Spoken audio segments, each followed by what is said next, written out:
Welcome. We're so glad that you're here. We're going to have a chat today about alternative credentials.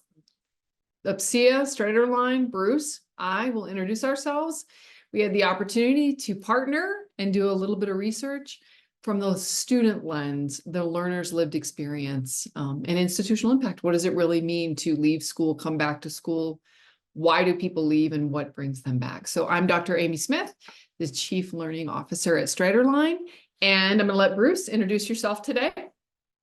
Hello, everyone. My name is Bruce Etter. I am the Senior Director of Research and Consulting here at UPCEA, and lucky enough to be sitting shotgun with Amy today. It's going to be fun. Thank you, Bruce. So get ready. We're going to geek out. This is straight research, super fun. We're monitoring the chat. So we always say at StraighterLine, please interrupt early and often. Ask questions, have a conversation, share information. And as always, the presentation will be available. You can see the QR code right here to download the white paper. If you have other questions, interested in slides from the deck, etc., just reach out at the end. You know that we're wide open. So let's geek out. We love research. Okay. So a few years back, 3 years back, StraighterLine and UPCEA set out to really decide and learn about who's the modern adult learner.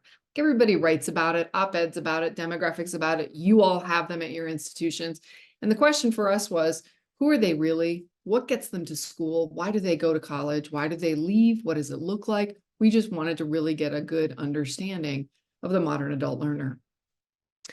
At StraighterLine, because you can't get a degree with us, but you absolutely can take online college courses and transfer those courses into your degree program. We serve thousands of institutions across the United States, over 3,000. We have 170 partnerships, and on any given year, we have about 45,000 students. It's a whole lot of people taking a class. So the question for us became, why do adult learners disengage with their institutions? Why would they re-engage with their original institutions? How do you keep them, retain them, and get them back? That's how we started. This year's research, now that we knew a little bit about that some college, no degree, I think the most recent, Bruce, correct me, number is 40.4 million, right? So we've got this 40.4 million who have some coursework, some degree completion at some phase of starting and finishing, but they don't really have a credential. So we wanted to know, how can higher ed institutions get some of that population back? So 40.4, it's a big market, right? And it's all across the United States. It's urban, suburban, rural, it's everywhere. So why do they go? But how do you get them back? And then the other question we really asked in this year's research was, what role do those alternative credentials have in helping get students back? Does that have an impact? Are there other incentives inside of a degree program, beginning, middle, during, and somewhere along that learning journey that helped get students back? So that's what we studied this year. This whole hour is the study, what the respondents said. This is student voice. Next slide, please. Thanks, Bruce. All right, so here's how we set it up. And Bruce, I'm going to pause to you and see if you pass it to you in a little bit and see if you want to add to this. So our goal was truly the lived experience of learners, what the perspectives and motivations of disengaged learners were. Why did they leave? What would help them come back? And our ultimate goal was to talk to all of you institutions and us at StraighterLine, help our students navigate back into degree programs, right? So we wanted to figure out how to aid adult learners in returning to higher ed. What's going to help? Survey logistics, definitely 2 months over the summer. And we had north of 1,000 respondents who met all of the criteria. 1,000 people is a nice end. You can do some good stats on that. And we did. And you're going to love what you find. It's really cool to hear what their voice has to say. Bruce, anything to add in terms of methodology or objectives? No, I think that hit it, Amy. I think what we'll also see too is some of the differences among this population, right? As Amy mentioned, 1,000's a lot. And so to be able to kind of tease out different personas, which teaser for the next slide, was something that was really interesting. Definitely. Thank you. Next slide, please. So when we really sat down and disaggregated the data and siphoned it out, rather than have buckets of people, we created personas. So, and this is one of, honestly, Bruce's key strengths. So Bruce, I got to give you credit for this one. Let me walk through this, fly by this slide. The next slide is going to be a really good money slide. Check it out. So you're looking at a population of 18 to 50 years old. You're looking at people who have actually disengaged at some point with their institution, their original institution. And we're asking questions about why did you disengage? What were you thinking? What were your motivations? How do you feel about coming back? A whole bevy and survey set of questions around this. So let's look at who responded. These are the respondents. Of that 1,000, we have a Sean, 30 years old, mid-level employee, disengaged from his previous institution. You'll see that right there in the middle. Financial reasons was his primary reason. And he is very interested in re-engaging. He does want to, quote, finish. He does want to keep moving, but he's career focused and he really wants to improve his salary and move his career. So that's Sean, that 30-year-old mid-level employee, disengaged, but is career focused, would like more salary and get onto a move his current or new career path. Whitney is kind of, I always call it kind of that money population. Whitney's really interesting. She's 40. She feels like she's stuck in her career. So she's similar to Sean, career focused in some sense, but feels stuck. That's going to be a really key important element in our conversation. She has made it a personal goal to finish what she started. So while she feels stuck in her career, she went to school at some point and would like to, that vision of that goal would like to continue to finish. She's extremely interested in degree completion programs, and she is career focused. But here's what makes Whitney a little bit different. She loves learning, and that's going to become really important in the data as well. So you'll see Whitney come through. Sandra is an older demographic. She's 55, retiring within the next 10 years. And she's disengaged from her program a while back. I mean, it's been over 10 years, right? So she's not very likely to pursue a degree completion program, but the idea of finishing does spark interest for her. Absolutely. And then all the way over on the right, Frank, 64, retired, not really interested in ultimately finishing, and not really going to be a substantive population for our discussion today. But I wanted to note that this population was part of our respondents, and it's an important population to lean in and listen to. Next slide, please. All right, so I'm going to fly through this one. Bruce, I'm going to pause and then pass the ball to you, okay? Thanks for letting me get us started on this one. So Sean, Whitney, Sandra, let's take a look at Sean as that starter. Remember, 30-year-old, mid-career, interested in pay increase, left for financial reasons. So let's look. Top reason he left. 37% of respondents in Sean's persona were financial. Whitney, 58% were financial reasons. And then Sandra, as we go up in that age demographic, reason for leaving, family commitments, family reasons. Here's what I love about Whitney, and you're going to see that green line go all the way down. There she is. 54% of the respondents who fit into this persona reached a point in their career where they felt stuck. They strongly agreed that they felt stuck in their career. So being stuck in your career is a key message point for this population. How likely are you to pursue your undergraduate degree through a degree completion program? Again, look at Whitney. 50% of respondents were extremely or very likely to return. They're interested in a degree completion program. Remember, Whitney, she wanted to finish what she started. She had that personal goal, right? So 50% want to finish. Top motivating factor for enrolling in a degree completion program. Why would you go back? To improve your salary. Look at the difference between Sean and Whitney. 38% of respondents for Sean, the top answer was to improve salary, but it was 38%. Look at Whitney, 73%. And then I'm going to do these too fast. Bruce, I'm going to pass it to you because I love this statistic. I think this is fascinating. Check this out.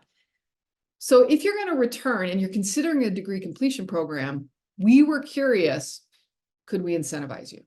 Was there a way for us to build something into the program that would spark your interest more or encourage you to come back at a higher rate? Like, yes, you would come back. And the answer was overwhelmingly yes. So we asked if we had credit for prior learning, would that increase the likelihood that you'd be interested in pursuing degree completion? Whitney, 96%. 96%. So yes, CPL and forms of PLA, et cetera, matter to Whitney. And then we asked the effect of a stackable micro-credential. If you could have benchmarks along the way of your degree that you could codify and show a set of skills, and they were identifiable, a micro-credential, would that increase your likelihood of pursuing an undergraduate degree? 94% for Whitney. So Whitney's in. So Bruce, I'm going to pass it to you. Interesting facts here. What's interesting is I can never get the darn unmute button as soon as I want to. Right? But no, I think, you know, I'm going to hit this drum a couple times throughout today's discussion, but we throw around the 40.4 million number, and I'm very much guilty of it. But what this study really shows is it is far from a homogeneous group, right? And the tactics to engage and re-engage and retain these individuals can vary. I think what I see and what I take away, Amy's touched on a lot of already, but credit for prior learning and stackable micro credentials don't move the needle a little bit. They move the needle a lot, right? A lot. And we're not talking about 20%, 30%. We're talking about 90% for some of these populations for our Whitney group, right? Which was our biggest subsection of the sample. So to me, I think a lot of the times institutions get hung up on why. But I think we need to start thinking about how. How do we make these things happen? Because clearly there is demand there. These learners want layers of value. How do we give it to them? Ah, perfect. Thank you. So I'm just going to parrot what you said. One of the key things is we didn't expect the numbers to come in this high. We didn't expect that credit for prior learning, stackable micro-credentials would be that much of a lever, that big of a game changer. And it really did. So if you're all ready, we're going to rocket and roll through and go into some detail around a lot of this data. One of the key questions we wanted to know was, how far along were you in your degree when you disengaged? That was really important. Were you at the beginning, the middle, the end? What did that look like for the respondent population? And so we basically started with some general questions. Why did you go to college in the first place? Why did you enroll? And then where were you when you left? So let's lay some groundwork. And this next round of conversations, I'm just going to lay the groundwork for this study and give you some interesting data points. I promise it's a little bit fascinating. I swear, this is cool stuff. So when we asked what were your motivating factors when you initially decided to go into higher ed, why did you do it? 47% of our respondents said personal goal. So they have a personal goal. Bruce, I'm going to go back to that 40.4 non-homogeneous population. There are 40.4 million different goals. That's what we're talking about, right? But they went for a personal reason. But notice the next two. 37% of our respondents said career advancement. 30% said improved salary. And then 24% said career change. So you've got a whole chunk of motivating factors, reasons for initially going that are career related. It's not just I'm going to college to go to college. It is around career change, salary, career advancement. It's around job and career. That's going to be really key as we continue to move forward. Next slide, please. So then I asked this question because I was curious how, when you actually disengage from earning that degree, so you went for a personal goal and career, but you left for a reason, right? You didn't stay or continue or complete, or you're still in play, quite frankly. Well, 41% of our respondents left for financial reasons. Makes sense. You'll remember Sean and Whitney, those first two personas, they were very about middle career. Whitney felt stuck. Sean, for financial, wanted a career change and improve his salary. There it is. There's the data for you. But notice 37% also basically said they left their institution for family reasons or commitments. Life got in the way. Back to Bruce, it's not a homogeneous population. It really is very varied, if you will. And then 21% said not the right fit for me. And you'll see also lack of time. So not hugely illuminating. Seems like it makes sense, but it's really nice to actually see the data and see the numbers. We'll talk a little bit later about not the right fit for me, but a reminder that not the right fit also had a subcategory of I changed majors, I changed careers. So the school might have been a cultural fit, a financial fit, a social fit, but it might not have actually had the degree, or they changed their mind in what they were seeking along the way. Bruce, anything to add on these two? Yeah, I think the thing I would kind of draw attention to for later on is we saw on this previous slide here, the 30% of improved salary. If folks wouldn't mind just keeping that nugget in their head later on when we're talking about re-engagement, I think we'll be able to show some illuminating differences there. There's a delta, if you will. Very much so. Thank you. Good point, Bruce. So just again, laying foundational groundwork for the study, I think it's really important to note that 57% of our respondents were pursuing an associate's degree. And look on the right-hand side, when were you last enrolled in a college or university? Look at the size, over, well, 48%, over 40% before 2010. But you'll notice the years 2017, 18, 19, and 20. So you're looking at this sort of range of 4 to 8 years where they've been disengaged. And we'll see all along the continuum, you know, as disengagement increases, you would think likelihood of going back would decrease. We wondered and thought you're going to see that actually doesn't play out. It really depended on the persona and the actual individual in person. But I think we were a little surprised by the amount of disengagement in the respondents. So again, just foundational. And then 35% were pursuing a bachelor's degree when they disengaged, but 57% associate's degree. That's a big population going after an associate's. Next slide, please. So this is Bruce and I always have different personal favorite data points. You know, you do a research study and you kind of fall in love with a little set of data or something that you just wowed you. This is my wow. This is my personal, really? Are you kidding me? So we asked where you are in your degree program when you disengaged. How far along were you? Where were you, right? Were you first semester, second semester? You know, what does that look like? First quarter, second quarter? So 17% on the left had just started their program, but look at the middle. Look at this. You've got 29%. We're about halfway through your program. So you're in an associate's degree, 60 credits. You're about 30 credits in, which means you're totally a successful student. You are earning credits. You can absolutely do this, right? And so this is I'm shocked by this. So a quarter, or you're looking at, you know, just under 60% of a population who is a quarter or halfway through, and then 3/4 through the program. 14% of our respondents were 3/4 through the program. What? Oh my God, you're almost done. You can see the end in sight. And then look at the 14 who are nearly done. We actually had to ask ourselves, why is 14% of our respondents nearly done and they didn't graduate? And honestly, a few responses were, I didn't know how to fill in the paperwork. How do I graduate? That actually came up. So this is my favorite.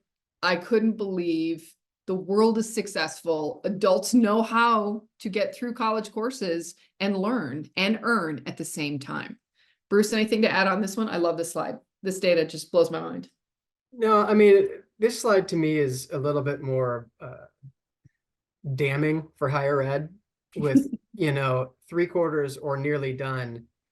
Surely, and we'll talk about re-engagement tactics or retention tactics, but to me, this is something where they're so close to the finish line that I would think that both they and the institution want to see them get there. And so we'll talk a little bit more about some of those tactics to do that, but clearly it's something we can do, right? And for a considerable portion, we're talking about over a quarter. Right, agreed. So when we look at all of this foundational data and information, we realize where you are in your program. We wanted to also check in with where are you in your career. Remember back to those early personas, you've got Sean and Whitney. Sean, 30, mid-career, right? Ready for a salary shift. And you've got Whitney around the age demographic of 40. She also is mid-career. So then we wanted to ask a set of questions of our respondents. Okay, so where are you in your career? Next slide, Bruce, please. And this is ultimately what we learned. Here's where you are. So of our 1,100 respondents, 50% of them were mid-level. They were mid-level in their career. They were mid-level employees. Entry level, definitely 39%. And you can see some director or senior level and very small set of C-suite. So we're really talking about that mid-career population in this particular study. So they're mid-flight, if you will, right? So they're not beginning their lives out of high school, and they've had career success. And clearly, from where they were in their program, they've had some college success. So something is working for them. All right, with that, that sort of lays our foundation. I think I have one more slide after this where I want to show, yeah. So back to Whitney. Remember, she was the 40-year-old persona who felt stuck in her career, right? So we really wanted to know how strongly you disagreed with, I've reached a point in my career where I feel as though I'm stuck or I don't have the opportunity to advance. We wanted to check career stagnation. Like, here's where I currently am. Here's how I feel about it. So almost half, 46%, strongly agreed that they felt stuck in their current career. So Bruce's next rounds of conversation we're going to focus on this particular subset quite a bit, actually. The desire to change career trajectories to improve not only salary, but their work prospect. So economic mobility from a work standpoint was really, really huge for these individuals. It was a key motivating factor in their interest to go back to school. So ultimately, to summarize, we've got a disengaged population from higher education who feel stuck in their career. What's going to bring them back to school? Back to Bruce's comment earlier. Thanks, Bruce. We know the what, it's how. How are we going to get them back, and what can higher ed do to do that? How likely are they to return? What are the incentives to return? Do alternative credentials and micro credentials and stackability actually have an impact? Those were the next rounds of questions in their decision making. So Bruce, with that, I'll pass it to you and let you pick it up from here. Wonderful. Well, thank you, Amy. So as Amy mentioned, there's going to be a number of different things that we set the groundwork for from a demographic standpoint, essentially, or a persona standpoint that we're going to use moving forward here. And so the first thing I want to talk about is interest in degree completion programs. So our very first slide here, a very open-ended one, well, not open-ended, but a very easy one to understand, is how likely would you be to pursue an undergraduate degree through a degree completion program? And in total, we saw 29% of respondents who were extremely or very likely to pursue that. So let's pause on that number for a moment, 29%. Amy just showed us many of these people are feeling stuck in their career, yet higher ed has burned them once before. So these individuals are often wary to consider going down that avenue. And I think this is further reinforced by the 32% there, that are somewhat likely, right? These individuals are very much on the fence. The remaining 40% are not very or not at all likely. And really for these folks, we've kind of broken their trust. And so as we'll see shortly, there's ways that we can try to build that trust back and create additional value. But I think this is a really important slide for context setting moving forward. So if that's where they are, well, what increases the likelihood? Amy mentioned feeling stuck, right? Career stagnation is really the answer. So among those who agree that they feel stuck in their career, 39% would be extremely or very likely to pursue an undergraduate degree completion program. And we can see that as the percentage of folks that feel that they're stuck decreases, the likelihood of pursuing a degree completion program decreases as well, right? So if I'm stuck, I need to make a change. If I'm not stuck, maybe I don't need to feel that as much. So this next one, if you remember earlier, I said plant that 30% number in your brain about motivating factors. We saw originally 30% wanted to improve their salary by going to school. When we talk about going back to school, improving salary jumps to 48%. Right. A considerable jump. And so this is clearly, Amy talked a lot about career. This is it, right? Improving salary in a lot of these cases is career. But that personal goal element doesn't go away, right? There still is some sort of ownership of, I started this task, I will finish this task. Another 32%, a third, said career advancement, and even a little more than a quarter, 29%, said career change.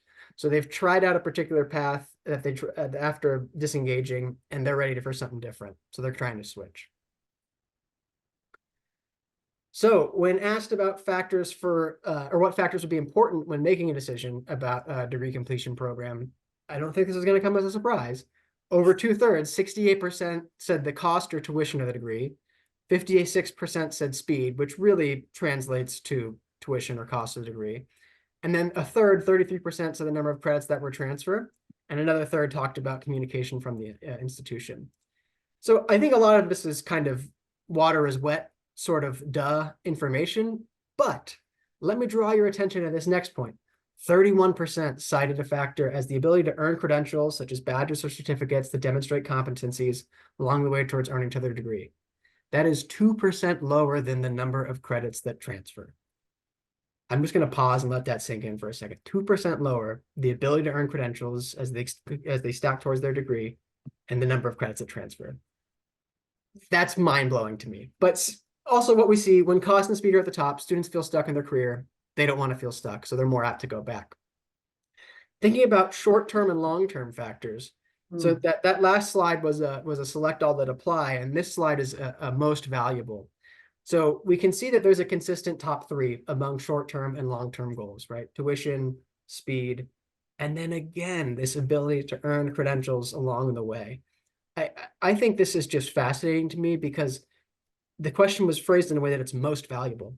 So some of these people, at least 1 out of 10 in both categories, are saying, it's more important for me to be able to earn, it's most valuable to me to be able to earn credentials along the way, even more so than something like tuition or speed.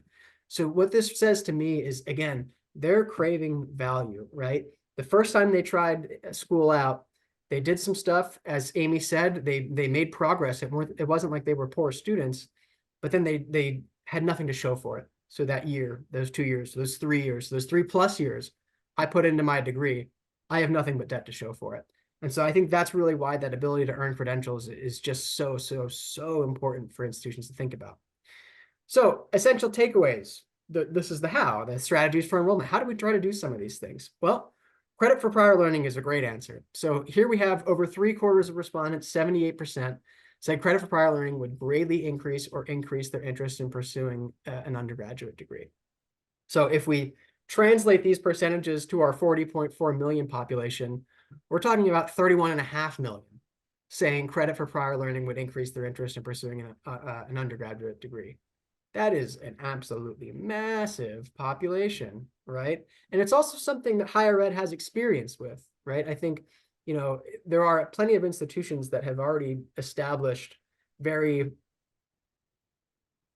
efficient would probably be the word I would use, efficient ways to do credit for prior learning. And this just reinforces that this is a clear value add that we know how to do and we can add for these particular students.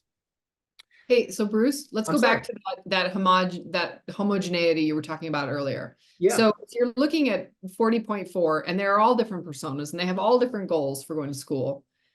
If you're looking at 78%, you're talking 31.5 million people are raising their hand and saying yes. They're saying, please do this. Please give me credit for this life and lived experience, this work experience that I already have. So I'll pause with that. It's a large statistic. That's a big number. I think it's an important variable. You said that, but I'm just parroting what you said. Thanks. No, well, it's worth emphasizing, right? And I think to kind of play off the homogenous comment, we can see there's a lot of differences even by age alone, right? This isn't necessarily a straightforward correlation in general as age increases. So too does the increase or the interest in credit for prior learning, particularly those in the 35 to 40-year-old group. And I think this group is the one that, they've spent enough time away from school and in their career that they know what they want. They've learned something. They know that they've learned something, right? They have skills that they've learned on the job that they think should count towards credit. And so we can see there's a real interesting correlation there. But not only is there a correlation by age, but also by likelihood of pursuing that degree completion program. This is a very straightforward correlation. You don't need to be a data person to understand this one. If you're more likely to pursue a degree completion program, the greater interest you have in credit for prior learning. Right, so if we take the extreme group here, the extremely likely, I'm extremely likely to pursue a degree completion program. 94, oh, I'm sorry, yeah, 94, I thought my math was wrong for a second. 94% said it would greatly increase their interest in the program, right? So they're already very interested, and this is most certainly going to push them over the top. But what about those that are on the fence, the somewhat likely group? even here, we have another third that say it would greatly increase, another half. So together 85% that it would increase their interest. So this is a massive needle mover, credit for prior learning. Amy, is there anything you'd like to add to this slide? I think one of just the key variable that, you're looking at you, and you'd already said it, that it's the desire is there, and the data keeps confirming it. Every data point that we're showing is showing it's a yes, yes, yes, yes, yes. So while institutions are talking about ways to do it, and deans, department chairs, faculty, VPs of admin, academic affairs, everybody's trying to figure it out. This is a population that's saying we do want it, and however you do it, do it. It just, yeah. So thanks. Go ahead, Bruce. Yeah, and I'll also answer one of the questions in the Q&A right now. The research paper is published, and there will be a QR code at the end of the recording, so you can download that there. And if you want to follow along in the webinar with it, that's great. But there's a lot more information in the paper than we have time to get to today. So in addition to credit for prior learning, we also wanted to know about stackable micro-credentials. So much like credit for prior learning, there was a very clear and profound impact. A similar percentage, 76%, said micro-credentials indicate knowledge or skills and can stack, I'm going to emphasize that word, toward larger credentials would greatly increase their interest in pursuing their undergraduate degree. So again, putting things in a population perspective with our 40.4 million, we're still talking about 30.7 million that would have their interest increase in a degree completion program. Another massive, massive number. And one of the other interesting things when we look at this one by age is there's a clear preference for this youngest group here, this 18 to 22-year-old audience for the stackable micro-credential. And I think some of the other research that we've done around kind of Gen Z further reinforces this. And I would venture a guess 5 years from now, the 23 to 26-year-olds, the 27 to 29-year-olds, all these percentages are going to go up because there is a greater appetite for smaller, more bite-sized pieces that can stack towards larger and larger initiatives. This is also true sometimes, I think, when we talk about how do we compete with providers who can offer incredibly low cost at scale programs, say a certificate in coding or something like that. The stackable side is the side that institutions can offer that private providers simply cannot, right? So it's about leveraging some of that value equation there. Amy, anything you'd like to add on the age side? I remember, Bruce, you and I in our findings were surprised by the lower demographic, the younger. I don't remember why we were so surprised, but I remember rereading and reviewing, and I went back to the data a couple of weeks ago, and I expected it to see more fluidity in an older age demographic, and the younger really were it greatly increased a younger interest. I was surprised. So yeah, please. It's not to say that the older age groups don't have interest either, right? We're talking about differences between those who are close to 90% versus those who are in the 60-70% range, right? So it's a clear value add, right? And it's also a clear correlation here once more with likelihood of pursuing that degree completion program and interest. It's almost the exact same things that we talked about earlier with credit for prior learning, where those who are extremely likely were most likely to sit. I'm getting excited. I don't know if you can tell. Those that were extremely likely to say they were pursuing a degree completion program were also the ones to have the greatest interest in the stackable micro-credential approach. But think about this. Even those who said they were not at all likely to consider a degree completion program, over half said stackable micro-credentials would increase their interest, right? So even those that are very much on the sidelines, really not super interested in coming back, this could move that needle for them as well. So just a couple more slides before we start getting into final takeaways here. Hey, Bruce, can you back up one point to the last slide? Thank you. I think one other interesting fact is, so if stackable micro-credentials and credit for prior learning are going to increase my likelihood of interest, right? I'm more likely to go to a degree completion program, then doesn't that influence my shopping? Right? If I'm choosing between 1, 2, 3, or 4 different institutions, I absolutely am going to make a choice based on fit, program offering, what the degree actually is, cost. of tuition, 100%, all those variables. But this is a variable that can tip me over. Meaning if there are competing institutions, my yes answer might be the one that really does CPL and a micro-credential. Like, this is important to me and this matters. So it not only helps me get back, but I see it as it has the potential to be a decision-making variable when you're choosing schools. We did not run the study on that. Let me be super clear. But it's hard to not think about how students think about going to school, right? And re-engaging. All right, I'll pause with that. Sorry, thanks. No, it's fun. We both just get excited and we got to jump in. So it's fun. So from a previous slide, all of these things, we're seeing lots and lots of value here. And from our original study a couple years back, we saw a correlation between the value and importance of stackability and alternative credentials, even without having earned a degree yet.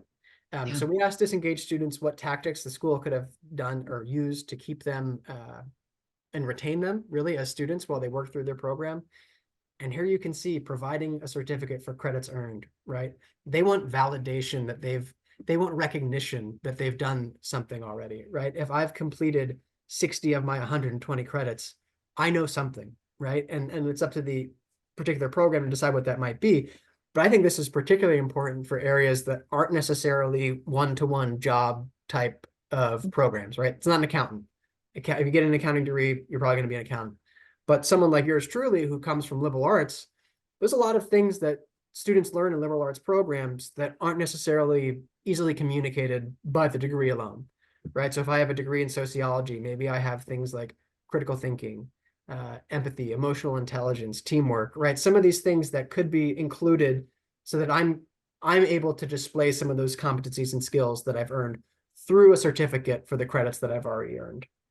There's also the ability to take a subsection of courses that you could pay a lower price. Now, this could potentially be a slippery slope, right?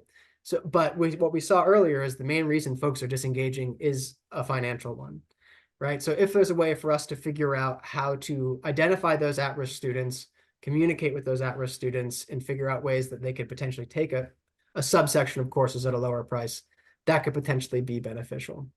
There's a couple of others here, again, pending upon why folks disengaged, these different tactics could be effective. But on the whole, with the exception of concierge service, at least half of all of these respondents said that these would be effective tactics for retention. Amy, anything you want to add on this one? I think on this one of the things that we really thought about was micro-credentials and credit for prior learning, stackability. There are, for us in this current study, they're a way to get students back, right, to re-engage. They are also a retention. Let's value add before you leave. So you'll remember, I think it was last year, the year before, Bruce, when we were studying sort of what was the thinking before you were going to disengage? Like, is there a way to catch you? And this was one. So it's not only, so here's my point. I promise I'm going to make sense. I swear to you all, I'm going to make sense.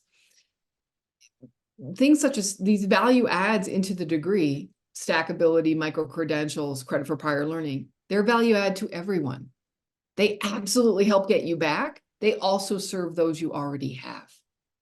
So it's both ends of the coin. It really is a retention tactic as well as a re-enrollment, re-engagement tactic. And it's the student telling us what they want. It's from their voice. So I think that's pretty profound. Thanks for asking, Bruce. Yeah, you got it. Alrighty, 2 more slides as they relate to the personas, and then we'll start to wrap things up a little bit here. So we've talked a little bit about, more than a little, we've talked a lot about how this is far from a homogeneous group, right? And some of those retention tactics we saw in this last slide are broken out here by some of the personas. And so areas that you're seeing a check mark indicate a particular persona was more keen on a particular strategy than the overall sample. So for example, Elise, the young millennial female, is 17%, is 17% more likely to have said providing certificates for credits earned would have been an effective retention tactic compared to the overall sample. So thinking about whatever particular audience you folks are trying to retain, based on the demographics of your students, I think that this particular slide does a really good job of outlining some of those strategies and what would be most effective for the institution to spend its time on. Amy, anything you want to add on this one before I hop to the next one? No, go ahead and hop. I think this one just reemphasizes kind of that point. So, Yeah. Okay. Well, and much like the last slide, this slide is our last one on personas. And so while reasons for disengagement are very much varied, I like the there's 40.4 million reasons. So too are the strategies of re-engagement, right? The top two reasons that folks disengage were almost exclusively personal family issues or money, right? And a lot of those things institutions themselves cannot control. But there are different things that we can control to engage with some of these folks. Do you want to talk a little bit about Carla on this one, Amy? I'm throwing you on the spot I here. love Carla. I I know you do. do. Yeah. I do. Carla's like one of my personal favorites. I do. I love Carla. So she's mid-millennial female. She's 28. She's, probably young kids, right? Or earlier to mid-career as a persona. And she here's why I like Carla, you guys. She's raising her hand going, pick me, pick me. I can do this. I want to do this. And here's how I would do it. And so I find Carla fascinating. This particular study, she really came out. But Carla, this voice as a persona was the hardest to disengage, but the loudest voice because she wanted credit for her life. Like, I've done some stuff. I'm a successful employee. I'm an adult. I'm having a life. Can you please give me credit for it? Which is not always, I would argue, the strength of higher ed, right? We don't always do that well. We think your journey begins with us as the institution when you begin with us. And the reality of it is your journey started long before you ever walked in our door. That's Carla. So thank you I'm passionate about Carla, so I'll stop. No, and we're gonna hop off to the next section here and kind of start to wrap things up. But I just want to emphasize, we threw a link to the paper in the chat. There is much, much, much more in the paper than we have time to get to today. So, please do feel free to use that as a resource. If you have questions afterward, Amy and I and the StraighterLine team and the UPCEA team are more than happy to chat about that. So with that, I want to transition over to the implications for higher education. What does this research mean for us as an industry? And with that, I'll pass it back to Amy. So, it's one thing to really have a conversation, I think, about what should, as I air quote, what should an institution do? One of the things we wanted to do at StraighterLine, we have 45,000 students a year, right? So that's a lot of voice. And then there are lots of conversations. There are policy conversations, financial conversations, federal, state, regional, legislative. Your board is having a conversation, your executive leadership team, constantly. We really wanted to do, where's the student voice at the table? Where's the student? And what do they say? So ultimately, they're telling us we're stuck in our career. We are career focused. Just because we didn't finish what we started doesn't mean we don't want to. And it also doesn't mean that we're not career focused. You don't have to go to college and get your bachelor's degree to start your career. We already started. That became really, really loud and clear. So for those who are stuck in their career, looking to change salary, let's go back to Sean, that first persona, want to continue to move, upskill, or grow, they think of the degree and the journey as a journey and a pathway. And that actually really is different. I mean, that's something to be thinking about, how we design programs for students. The definition of program isn't only an associate's and isn't only a bachelor's. That's what the student is telling us. The adult learner is saying that to us. Next slide, please, Bruce. So when you look at the number of individuals enrolling in traditional undergrad programs, it is sort of flat or declining, depending on your region. Like, this is variable, right? That's a blanket statement that doesn't fit everybody. But higher education institutions, when you really creatively start thinking and planning about that value equation, the value is in the degree, but that's not the only place there is value. The student has value walking in the door, right? They come with work experience, credit for prior learning, and would want that credit. They seek it. They also want acknowledgement and benchmarks along the journey. Yeah, they want to get to the end. You saw that number, 47% personal goal. That's why they enrolled in the beginning. But they also want benchmarks, certificates, bundle the learning so I can prove my learning as I go. Because honestly, a career isn't a one and done, start and stop. It absolutely ebbs and flows. It has right and left turns. You get off on a fork, you pull over, you restart. It is fluid. So if we know that the adult learner has a fluid career and a fluid life, then maybe degrees should be more fluid. That's a really hard thing to pull off as I say it, but this is a population telling us what they want. So with that, I will throw it at you, Bruce. Closing thoughts? Oh, I love this. Money slide. Yeah, Key takeaways. Go for it. money slide here. I mean, these are all things we've talked about, so I don't necessarily feel the need to go through bullet by bullet, but really, the things that I hope you've taken away from this in terms of themes are, this is not a homogeneous group. We need to rethink our value equation, and we know there are certain things that will work to re-engage or retain these individuals as students. And I think a lot of the times there's trepidation maybe around the fear of watering down the quality of a degree with some of these tactics. And I think that those fears are misplaced. I think, protecting quality should be of the utmost importance, but I also think because learning didn't happen within these four walls, it doesn't count as learning is irrational thought, right? And so, particularly as we're seeing increased pressures from decreasing demographics and, every president wants to triple enrollments over the next 3 years, right? This is a population where some of those goals can actually be achieved. And so I think that this paper outlines some very clear and effective strategies for the some college, no credential population. Agreed. We've got one more slide. Yeah. This one's, I got two more for the QR code. Yes, and we'll get there. I promise we'll do it quickly. I think one of the biggest variables, one of the biggest data points for us was the most important factor, 68% told us, really was a stackable micro-credential mattered. It mattered in their decision-making. It's not just an idea or concept. It's a very real thing to students, adult learners, and their careers. So they've spent considerable time and money. And as Bruce had said, they may be weary to come back. Like, fool me once, fool me twice. So when we're thinking about additional investment, the question of what else can that investment do for me, and quickly in the immediate now or immediate next, what can it do? And so I think the voice is just loud and clear. Again, we're saying the same thing, but we had multiple data points all tell us credit for prior learning and stackable micro-credentials in some form really mattered, were big decision-making factors and moved the needle. So this kind of reinforces that reality, right? That offering stackable micro-credentials could really increase the pursuance of a degree. It changes the nature and changes the interest. So with that, Bruce, do you want to, there's the QR code, and that's how to get a hold of us. We made it to the QR code.